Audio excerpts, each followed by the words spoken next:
ঈদ আর বাকরায়। কে বলছে হুজুর ভাই জুম্মা করছে, 5 ওয়াক্তের নামাজ পড়ে না।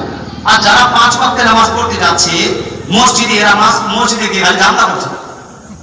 কে বলছে নাভি নিচে হাত বাঁধো, কে বলছে বুকের উপর হাত বাঁধো। এত বড় বাড়ির মধ্যে 20-25টা লোক নামাজ পড়তে যায়, আর তার মধ্যে আবার এই গ্রামের কথা বলছি না, তার মধ্যে আবার কেউ বলছে ইমামের পিছনে সূরা ফাতিহা পাঠ করা যাবে, আবার কেউ বলছে ফাতিহা পাঠ করা যাবে না। কেউ বলছে নাভির নিচে হাত বাঁধো, কেউ বলছে বুকের উপরে হাত বাঁধো, কেউ বলছে আমিন জোরে বলো, কেউ বলছে আমিন আস্তে বলো, কেউ বলছে দোয়া করা যাবে, আবার কেউ বলছে দোয়া করা যাবে না। ঝামেলা আছে কি নাই? আছে কি নাই? ওর মধ্যে একটা ঝামেলা বিশেষ উল্লেখযোগ্য, সেটা হলো আমরা নামাজ যখন শুরু করব, নামাজ শুরু করার সময় হাত তুলব কতদূর পর্যন্ত?